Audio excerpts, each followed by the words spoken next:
요한계시록 5장 찬양받기에 합당하신 주 예수님이라는 제목으로 말씀을 전하겠습니다.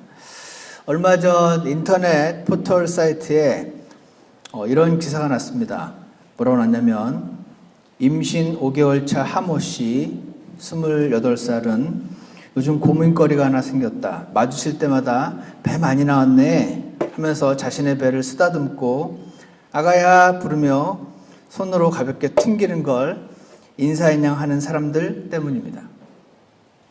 그는 나쁜 뜻이 담긴 행동이 아니란 건 알지만 누군가 손을 뻗으면 다른 일이 생긴 척 자리를 피하고 자연스럽게 손을 잡아서 이렇게 못 만지게 막게 된다고 했습니다. 그러면서 모르는 사람들이 팔뚝이나 허리 등을 주무르면서 살이 쪘네 안 쪘네 라는 말을 건넬 때면 기분이 상하는 게 사실이라고 한숨을 쉬었습니다. 미국에서는 잘 안 일어나는 일이지만 한국에서는 이런 일이 잘 일어납니다. 거의 온 국민이 온 가족 같은 느낌이어서 배도 막 만지고 마치 임산부의 배는 만져도 되는 것이냐. 다음 달 출산을 앞둔 한모 씨 30세 역시 길을 걷고 있는데 뒤에서 배 쪽으로 손이 쑥 들어오더래요. 깜짝 놀라 소리를 지르며 뒤를 돌아본 적이 있는데 한 아주머니가 대수롭지 않다는 듯 사과를 하기는커녕 산모가 많이 예민하네 그러면서 가더랍니다. 지난해 출산한 32세 김모 씨는 임신하지 않은 여자들의 배에 손을 대는 건 굉장히 무례한 일이라고 생각하면서 왜 임신한 사람 배는 만져도 된다는 식으로 생각하는지 이유를 모르겠다며 목소리를 높였습니다. 임산부 배 만져도 됩니까? 굉장히 황당하게 웃으시네요. 한국에서 많이 이렇게 하나 봅니다. 임산부 배 만질 자격 없어요. 그죠? 가족도 아니면서 누가 누구에게 그런 자격을 주는 것입니까? 제가 왜 이 말씀을 드리냐면 오늘 자격에 대해서 한번 생각을 해보려고 말씀을 드립니다. 제가 산책을 집 앞을 한번 해봤더니 요즘 이제 집 주인들이 나와서 잔디를 깎고 있습니다. 잔디 깎는 일이 꽤 힘든 일이긴 한데 물론 좋아하시는 분들도 계시긴 한데 누가 만약에 제가 이렇게 나왔다 오는데 저희 집에 와서 모르는 사람이 잔디를 깎고 있으면 저는 내가 깎기 싫은 잔디 누가 깎아주는구나 하면서 좋아하지 않을 것 같습니다. 당신 누군데 여기서 왜 남의 잔디 왜 깎아요? 이러지 않겠습니까?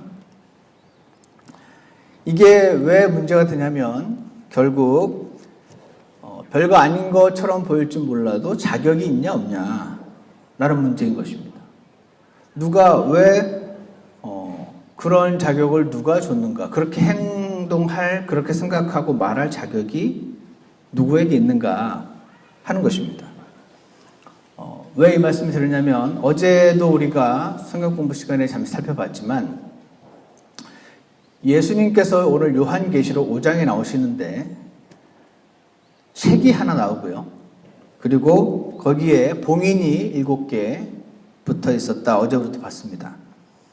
그 봉인을 뗄 자격이 예수님밖에 없다라고 나옵니다. 1절을 한번 보시겠습니다. 또 내가 보매 왕좌에 앉으신 분의 오른손에 책이 있는데 그것은 안과 뒷면에 글이 적혀 있고 7 봉인으로 봉인되어 있더라.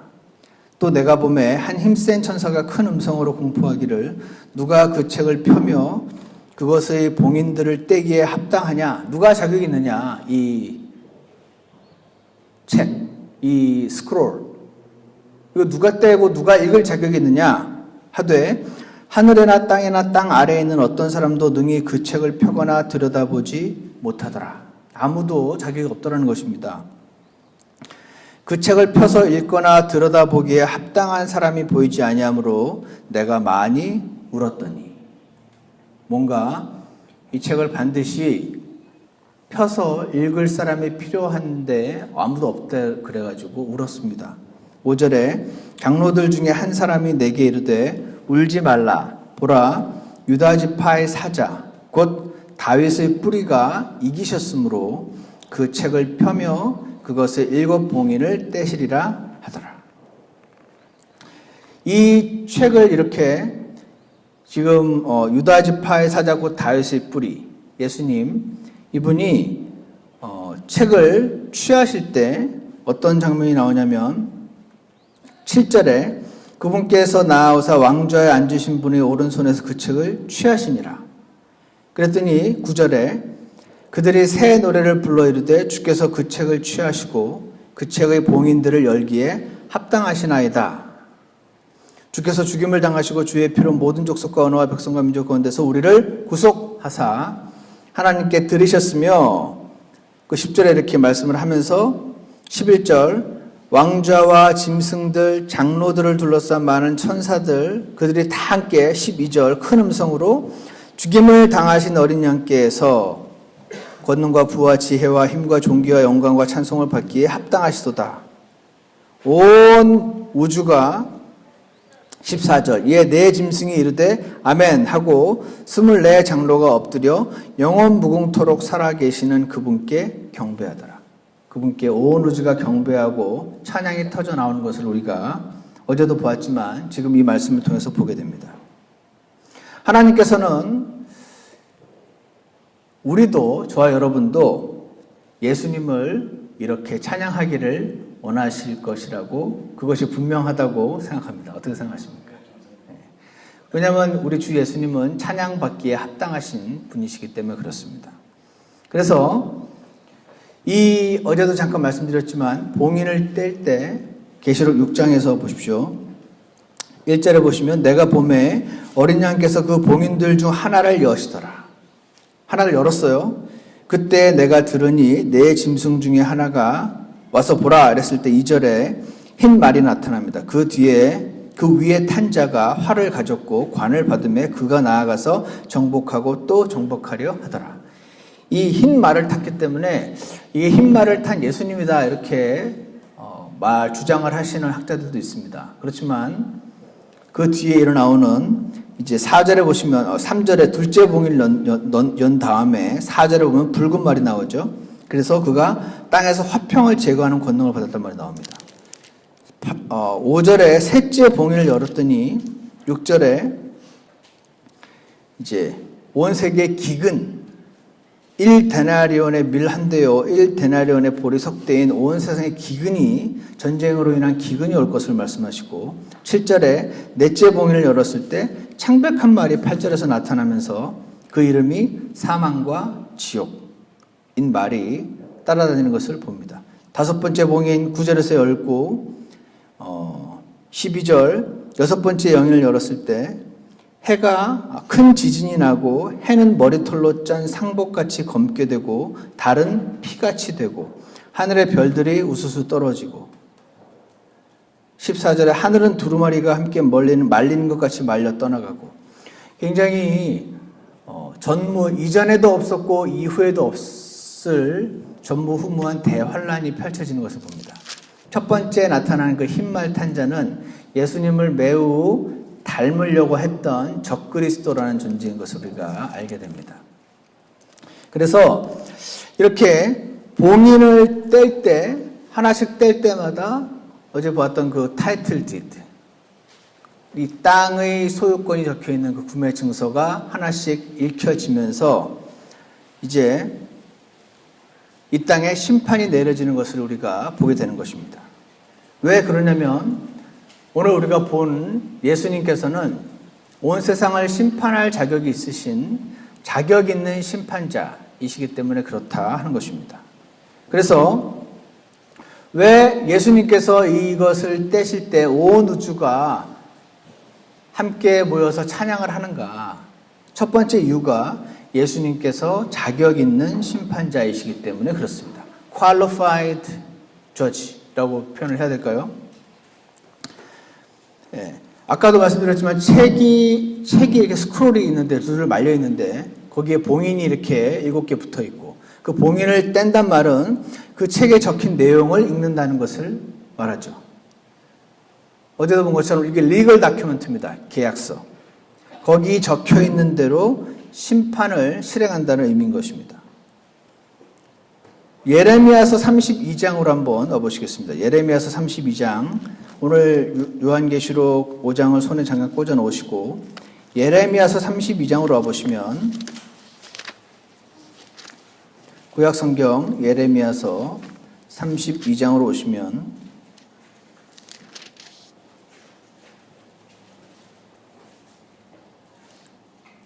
32장 9절에 보세요.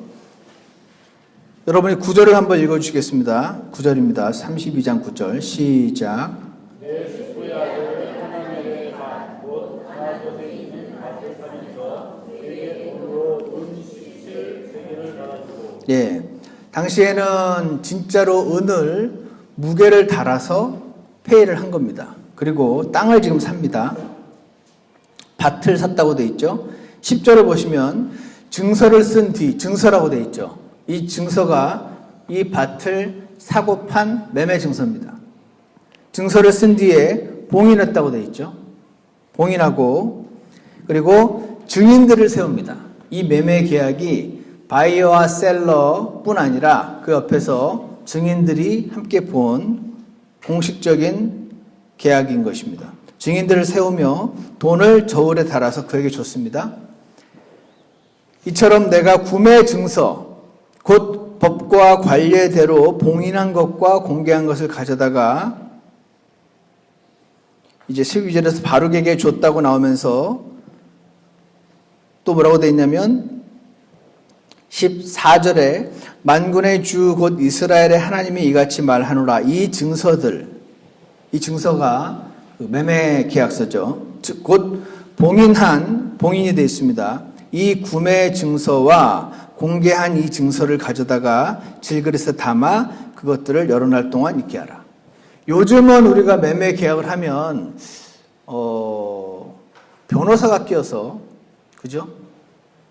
그래서 카피본을 우리가 갖고 있을 수는 있지만 그거를 가지고 이렇게 거기다가 내용을 바꾼다고 해서 전체 계약이 다른 내용으로 바뀌게 되는 경우는 현대는 불가능하겠지만, 이 당시에는 실제로 그 원본 계약서를 서로 사인한 다음에 봉인을 하고 그 위트니스들이 그 겉에다가 또 사인을 하고 위트니스 인장 반지를 그 촌농 거기다가 이렇게 찍어서 이 봉인이 만약에 떨어지거나 하면 계약서로서의 효력이 없어지는. 왜냐면은 원래 내가 저 사람에게 얼마를 주고 샀다라고 써 있는데 안 샀다라고 하든지 다른 돈 금액을 바꾼다든지 할 수가 얼마든지 있는 것입니다.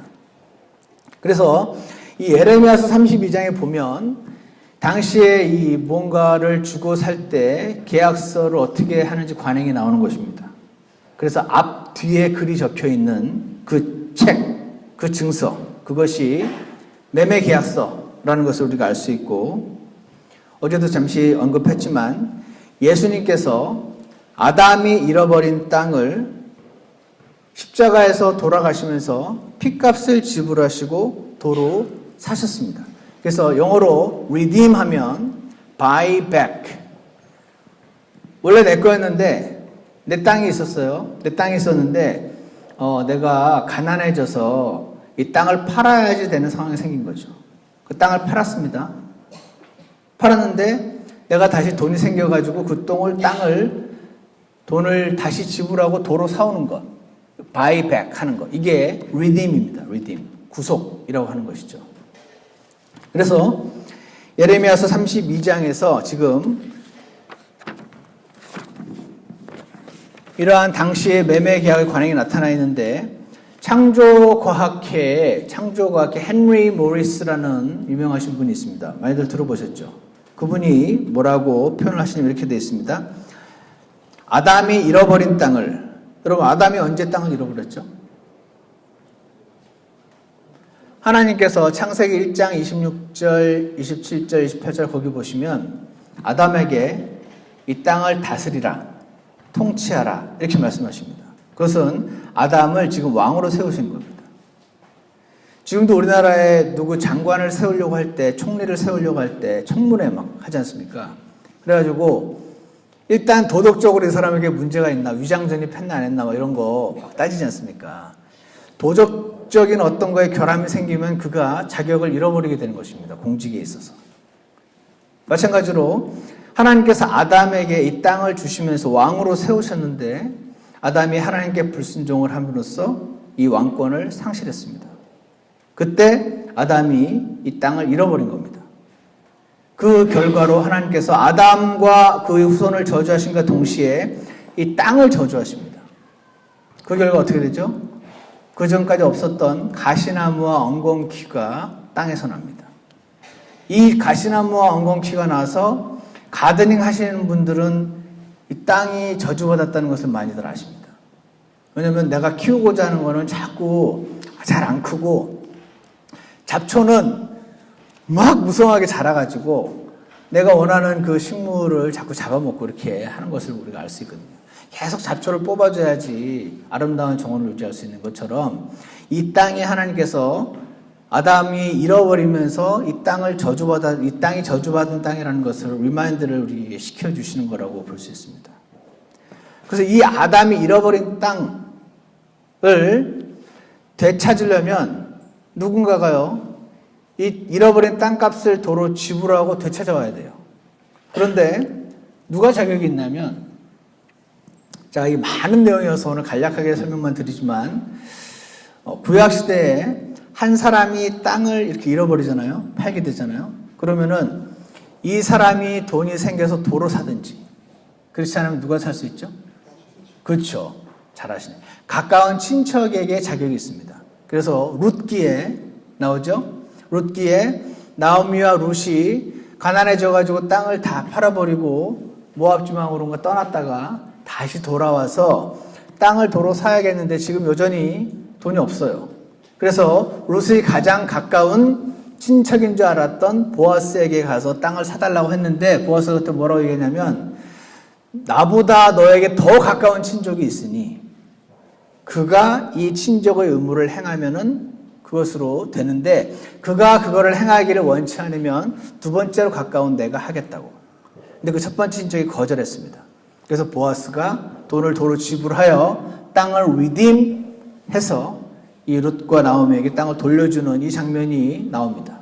이 모든 원칙이 누군가가 땅을 잃어버리면 자격 있는 친척이 대가를 지불해서 땅을 사서 이 사람에게 그냥 주는 겁니다. 마찬가지로 성경에 예수님에 대한 여러 가지 호칭들이 있습니다. 뭐가 있죠? 다윗의 자손, 하나님의 아들, 또 여러 가지 호칭들이 있는데 그 중에서 예수님 스스로가 가장 많이 쓰신 호칭이 뭐죠? 사람의 아들입니다. 인자. 인자가 온 것은 잃어버린 것을 찾으려 함이라 라는 말씀이 있는 이유는 이스라엘 백성이 잃어버린 땅을 찾기 위해서는 친척이 구속자의 자격이 있는 것처럼 사람이 땅을 잃어버렸기 때문에 아담이 사람으로 오신 예수님께서만 땅을 구속할 자격이 있으셨던 겁니다. 그래서 예전에 제가 성경에 왜 이렇게 인자, 사람의 아들이라는 말이 많이 나와? 싫었습니다. 왜 싫었냐면 저는 이 성경책을 들고 나가서 복음을 전하는데 여호와의 증들이 그렇게 많은데 예수님이 하나님이라는 구절이 많이 있어야지 제가 보여주면서 복음을 전할 텐데 자꾸 사람의 아들이라는 구절이 너무 많으니까 여호와의 증인들은 예수님이 하나님인 걸 안 믿지 사람인 걸 안 믿는 게 아니거든요. 그럼에도 불구하고 왜 굉장히 많은 호칭이 사람의 아들이라고 되어 있냐면 사람이 잃어버린 땅을 구속할 자격이 있는 존재로서 오셨기 때문에 예수님께서 자신을 가리켜서 사람의 아들, 합당한 가까운 친척. 그래서 예수님은 사람으로 오셨기 때문에 사람을 구속하시고 사람이 잃어버린 땅을 구속하셨던 겁니다. 천사를 구속하시러 온 게 아니고 사람을 구속하러 사람을 통해서 사람의 모양을 띠고 이 땅에 오셨던 것입니다.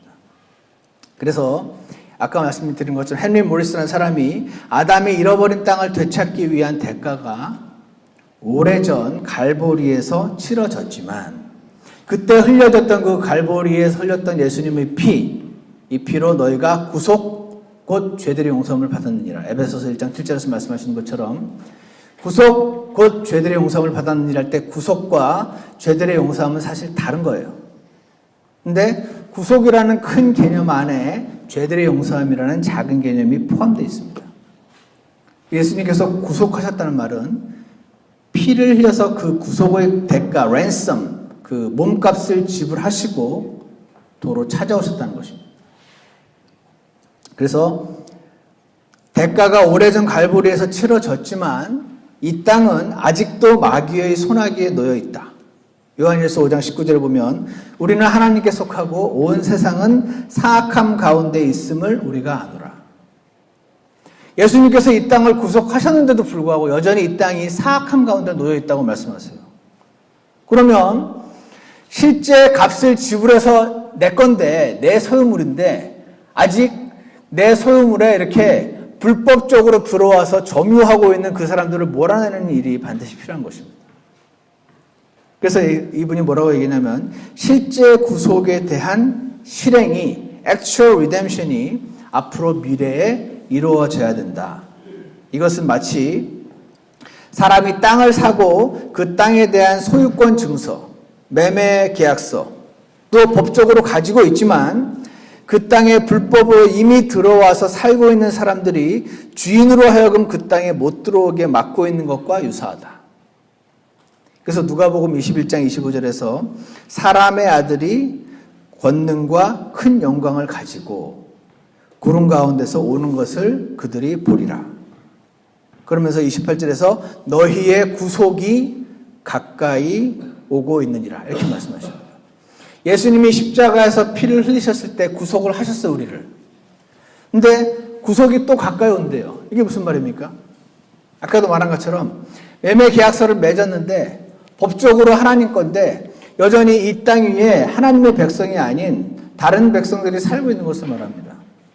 그래서 다시 오셔서 그때 하셨던 그 법적인 그 구속이라는 계약서의 실행을 옮기실 구속이 가까이 오고 있느니라 라고 누가복음 21장 28절에서 말씀하시죠.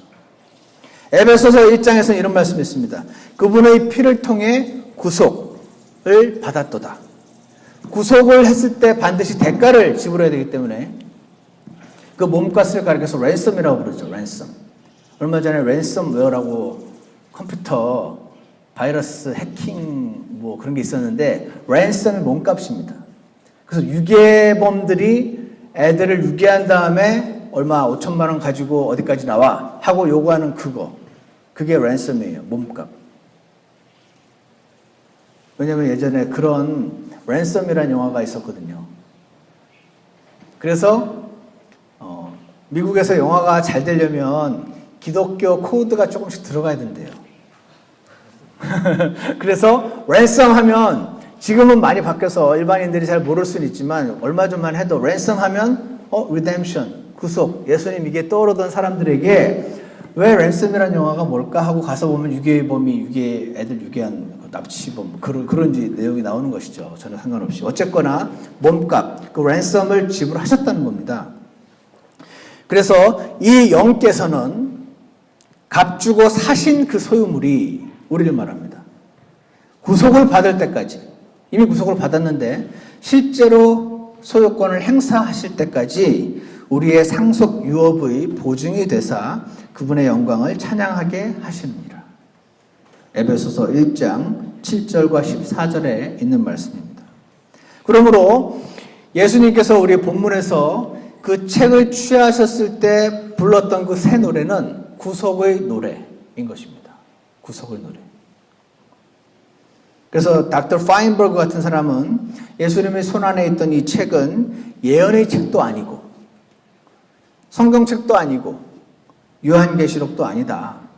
그 책을 열 자격이 있는 사람이 없다고 한 것을 볼 때 이 책은 지구의 소유권 증서, 타이틀 디드다. 그래서 예수님이 첫 번째로 창조하셨고 두 번째로 갈보리에서 구속값을 지불하고 사셨기 때문에 그분만 그 보좌에 앉으셨던 분의 손안에 있던 책을 열 수 있는 자격이 있으셨다라고 설명을 합니다. 그래서 이들이 찬양을 한 것입니다. 왜? 예수님은 자격이 있는 심판자시기 때문에. 오너니까 한마디로. 그 땅, 이 지구의 오너이기 때문에 지금 불법 침입해서 살고 있는 자들을 몰아낼 자격이 있는 것입니다. 원래요, 아무리 내 땅이긴 하지만 누가 들어와서 오래 살고 있으면 마침 그 사람 땅이 되는 듯한 그런 게 있습니다. 그러니까 진짜 그것도 챙겼어야지 막 그런 말도 합니다, 사람들이.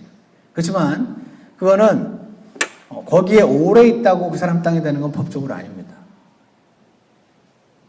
이렇게까지 내가 오랫동안 벌써 대대손손 살았는데 무슨 소리 하긴 내 땅이지 라고 말하면 원칙적으로 안 됩니다. 주인이 마음씨가 좋아서 당신으로 하여금 대대손손 그 땅에 살게 해준 것뿐입니다. 그냥. 그동안 살게 해준 게 감사한 거가 맞는 거지 그동안 오래 살았으면서 왜 도로 인지 나보고 나가라 그래. 그렇게 말할 수 없는 겁니다. 이들이 두 번째 찬양을 했던 이유는 6절에 나타납니다. 다시 요한계시록 5장 6절을 보시면요. 6절을 여러분이 한번 읽어주시겠습니다. 요한계시록 5장 6절입니다. 6절 읽어주시겠습니다. 시작.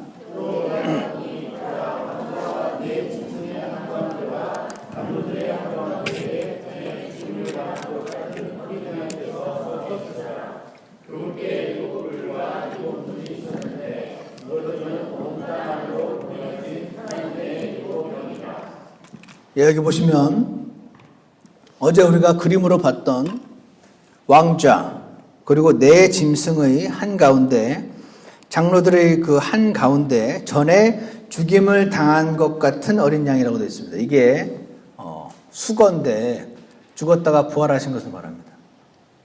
죽임을 당한 것 같은 어린 양, 죽고 부활하신 어린 양 주 예수 그리스도께서 서 계시더라. 그분께 7 뿔이 있다고 합니다. 뿔은요, 성경에서 힘을 상징합니다. 파워. 그리고 7이라는 숫자는 성경에서 completeness, 완전함을 상징하거든요. 그래서 7이 좋은 숫자잖아요. 7이 좋은 숫자에서 예전에는 그 슬롯 머신 하면 777 나오면 돈이 막 나오지 않습니까? 7이 좋은 건 아는 겁니다. 기독교 국가에서 오래돼가지고. 7이라는 숫자는 완전한 complete를 말하고 뿔은 파워를 상징하니까 complete power, 즉 전능하신 all power 또는 almighty를 상징하는 것입니다. 그리고 또 하나 7 눈이 있었다고 되어 있습니다. 이 요한계시록은 여러 가지 언어들을 상징으로 표시하는데 7 눈이 눈 7개 너무 이상한데 라고 생각할 수 있는데 이것들은 온 땅으로 보내어진 하나님의 7 영이라 라고 되어 있습니다. 7 눈은 7 영이라. 즉 무슨 말이냐면 눈은 이렇게 보는 걸 말하잖아요. 근데 7 눈이면 완전히 하나도 빠트림 없이 다 보셨다는 뜻입니다. 심지어는 7 영을 하나님의 성령님을 보내셔서 그분이 completely 모든 사람의 사정을 다 보셨다는 것입니다. 다시 말해서 전지하심을 얘기하는 것입니다. 영어로 뭐죠? 전지하심. omniscient.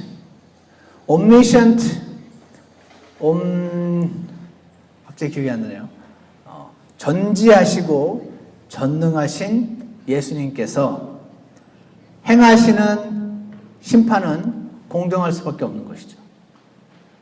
어떤 사람이 자신의 한도 내에서 아무리 공정한 심판을 해도 어떤 모르는 정보가 있으면 그 정보가 고려가 되지 않은 채 판사가 심판을 내리면 그것은 공정한 심판이 안 되는 것입니다.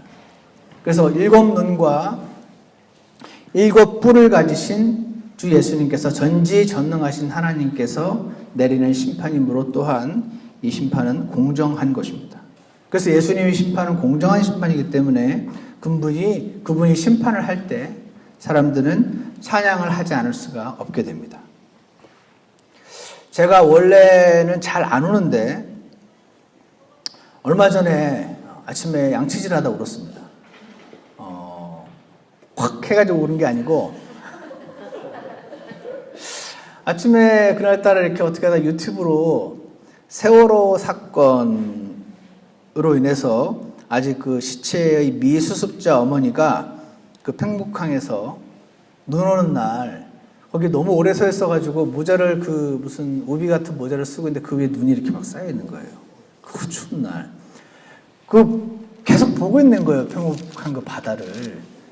그러면서 거기서 이렇게 절을 하시고 다시 일어나셔서 하염없이 쳐다보시는데 눈물을 짓는데 그 장면을 유튜브로 보다가 제가 그 눈물이 나더라고요. 왜냐면은 이게 공감이 되잖아요. 내 자식이 수학여행 간다고 배 타고 갔다가 바다에 빠졌는데 사고는 날 수 있죠. 사고 날 수 있는데 그 뒤에 이제 빨리 건져야 되는데 앉아 있으라고 그런 다음에 실제로 배가 와서 건진 사람이 한 명도 없잖아요. 그러고 한마디로 구조를 하지 않아서 다 죽었거든요. 그래서 내 자식이 수학여행 가다가 배에 빠져가지고 저렇게 죽었는데 구조를 안 했을 뿐 아니라 한 달도 아니고 1년도 아니고 3년이 지나서 아직도 시체를 못 찾아서 저 울고 있는 어머니 마음이 양차다 갑자기 확 와가지고 제가 눈물을 흘렸습니다. 나중에 봤더니 국정원이 막 개입이 됐대요. 또 가짜 항적도를 막 제시를 하고 그랬더라고요. 그래서 이건 순전히 제 개인적인 생각인데 누군가 일부러 저지른 일 같은 막 느낌이 드는 거죠. 그러면 누가 무슨 이유로 이런 끔찍한 일을 저질렀는지 저는 잘 모르지만 만약에 그게 사실이면 이거는 참 악해도 너무 사악한 일이다 이 생각이 드는 겁니다. 이런 일을 자행하는 사람들이 나도 죄인이지만 이거는 레벨이 다른 일이다라는 생각이 들면서 이런 일을 근데 자행하시고 있는 분들이 여전히 잘 먹고 잘 살고 아무런 대가를 치르지 않고 잘 사는 그런 세상에 우리가 살고 있는 거거든요. 그래서 무슨 다이빙 벨이라고 혹시 아십니까? 그거 가지고 들어가면 또 건질 수 있다고 그러더라고요. 잠수사들이 숨을 잘 쉬게 해주는 기구인데 그거 못 들어가게 막고 그 다이빙 벨 영화 만들어가지고 상영하려고 했더니 청와대에서 조직적으로 모든 표를 다 사버려가지고 아무도 그 영화 못 보게 만들고 그래서 그렇게 계속 나와서 자기 죽은 딸, 아들 시체라도 찾으려고 3년째 나와 있는 사람에게 저거 자식 팔아서 돈 벌려고 그런다고 매도하고 그런 말을 들어서 완전히 이렇게 주저앉히려고 하는 거거든요. 그래서 이거 제가 당사자가 아니라서 그분들의 마음을 다 느끼지 못하겠지만 제가 또 이 부분에서 잘못 알고 있는 것이 있을 수도 있지만 이런 것들이 제가 지금까지 파악한 바로는 맞는 것 같은데 이게 다 사실이면 어떨까요? 요한계시록 8절에 보면 5장 8절에 보면 향이 가득한 금병들을 가지고 어린 양 앞에 엎드렸단 말이 나옵니다. 근데 이 향이 성도들의 기도라고 나옵니다. 너무 억울하고 속상해서 기도를 계속 드리는 겁니다. 그래서 그 기도들이 향처럼 올라왔는데 예수님께서 이 봉이를 떼시려고 할 때 그 성도들의 기도가 담겨있는 그 항아리를 가지고 와서 금병을 가지고 와서 줬다는 겁니다. 이 억울한 사정을 이제 갚아주시라는 것이죠. 요한계시록 6장 10절에 보면 우리 피에 대한 원수를 갚아주지 아니하신 일이 얼마나 더 지속되리까 이런 말이 나옵니다. 이거 뭡니까? 공정한 심판을 요구하는 것입니다. 어제도 봤던 것처럼 도미티안 황제가 그렇게 자신이 하나님이 아니라고 하면은 사람들을 죽이니까 그 죽은 사람들의 가족들이 도대체 이 일이 언제까지 지속돼야 됩니까? 하면서 공정한 심판을 요구하고 있는 것입니다. 이것은 인지상정인 것입니다. 제가 어릴 때 태권브이라는 영화가 유명했었습니다. 많이 아시나요? 나쁜 놈들에게 꼭 당합니다, 처음에. 그러다가 중간 이후에 정신을 차립니다. 그래서 이제 막 발차기를 하면서 이기기 시작합니다. 그때 어떤 일이 일어난지 아시죠? 예. 제가 우리 동네 국보극장에 영화 보러 갔었는데 그 태권브이 아이들이 전부 일제히 박수를 쫙 칩니다. 누가 시키지도 않는데. 이게 뭐냐면 정의가 이긴다는 겁니다. 정의가 승리한다. 그러면서. 그런데 지금 당연히 이렇게 정의가 이겨야 되는데 정의가 행사되지 않고 지금 불의가 계속 이기는 것처럼 보여지는 그런 때가 지금 지속이 되고 있는 것입니다. 근데 예수님께서 뭐라고 말씀하셨냐면 로마서 12장에서 극진히 사랑하는 자들아 너희 스스로 원수를 갚지 말고 도리어 진노하심에 맡기라 라는 말이 나옵니다. 진노는 내가 할 테니까 진노가 너희가 원수를 스스로 갚지 말고 나한테 맡기라고. 그러면서 기록된 바 원수 갚는 일은 내 것이니 내가 갚으리라 주가 말하노라. 내가 갚아줄게 라고 약속하시면서 크리스찬들에게는 너희가 직접 원수를 갚지 말고 나한테 다 맡기라고.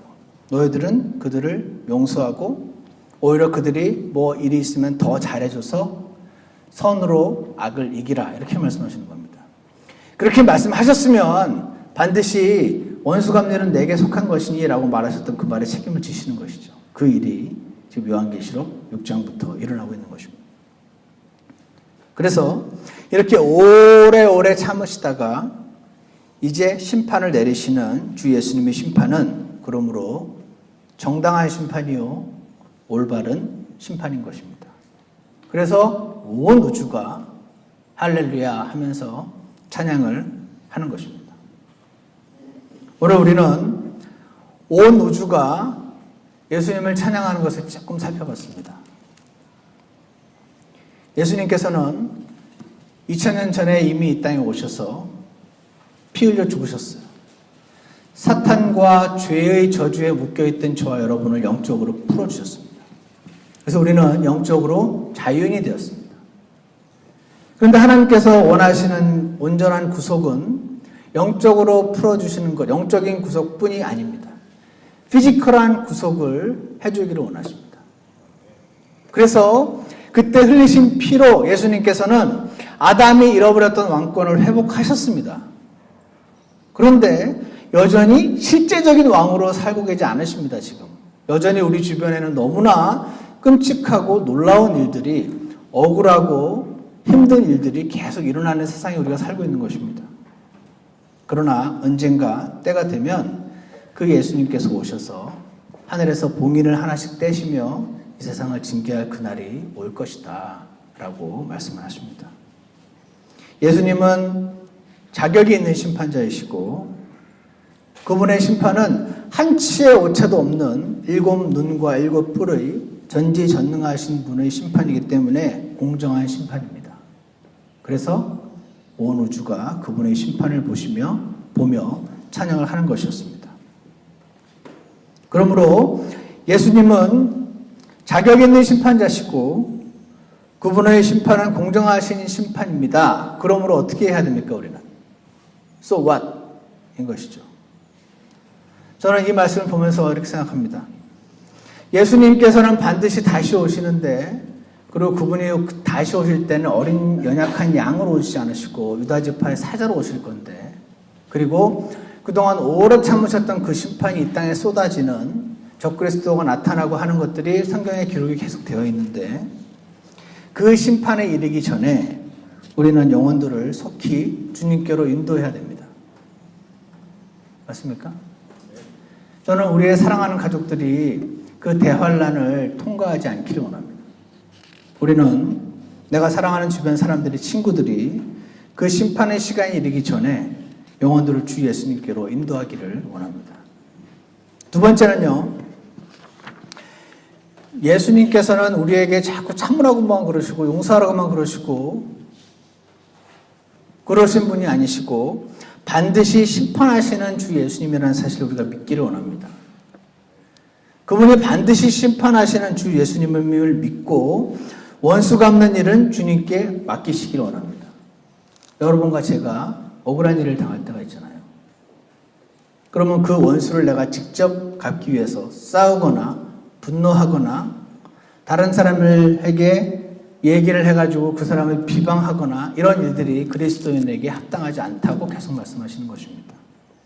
지금은 어떤 때냐면요, 사랑하고 이해하고 용서하고 용납해야 될 때임을 기억하기를 원합니다. 그래서 우리 주변 사람들을 그렇게 대하기를 원합니다. 지금 억울한 사정이 있으신 분이 계시다면 그 사정을 전부 하나도 빠뜨리지 않으시고 다 보고 알고 계시는 주 예수님의 진노에 맡기기를 원합니다. 그리고 언젠가 갚아주실 우리의 모든 사정을 해결해 주실 그 주님을 미리 찬양하는 것이 우리 성도의 삶인 것입니다. 찬양받기에 합당하신 주 예수님, 그분을 우리가 기억하고 찬양하기를 원합니다. 주님께서 우리에게 원하시는 일들이 그러한 것임을 기억하시고 찬양 받으시기에 합당하신 주 예수님, 그분을 찬양하고 기억하고 그분께 모든 것을 맡겨드리는 저와 여러분이 되기를 원합니다. 예, 기도하겠습니다.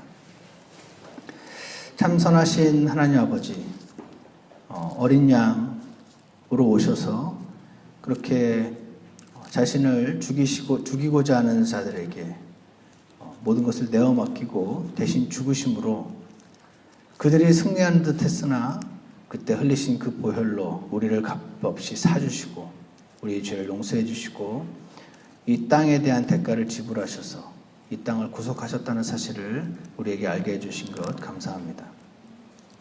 주님의 그 보혈이 흘려졌던 것을 우리가 기억하고 다시 구속의 날이 올 것임을 또한 알려주신 것을 감사합니다. 그 날이 올 때까지 주님께서 우리에게 살기를 원하시는 합당한 성도의 삶을 살 수 있게 도와주시옵소서. 사랑할 때 분노하거나 분노할 때 사랑하는 일이 없게 하셔서 주님이 원하시는 때에 주님이 원하시는 일에 우리가 들어줄 수 있게 도와주시기를 간절합니다. 우리의 사랑하는 사람들이, 친구들이, 가족들이 한 사람도 주 예수님을 몰라서 무서운 하나님의 진노의 심판대인 실년 대환란에 넘겨지는 일이 없도록 주님께서 긍휼을 베풀어 주시기를 간절합니다. 그들의 마음을 열어주셔서 꼭 주 예수님을 영접해서 주님의 자녀로 다시 태어날 수 있는 은혜를 허락해 주시기를 원합니다. 주님께 모든 것을 의탁드리며 예수 그리스도 이름으로 기도드렸습니다.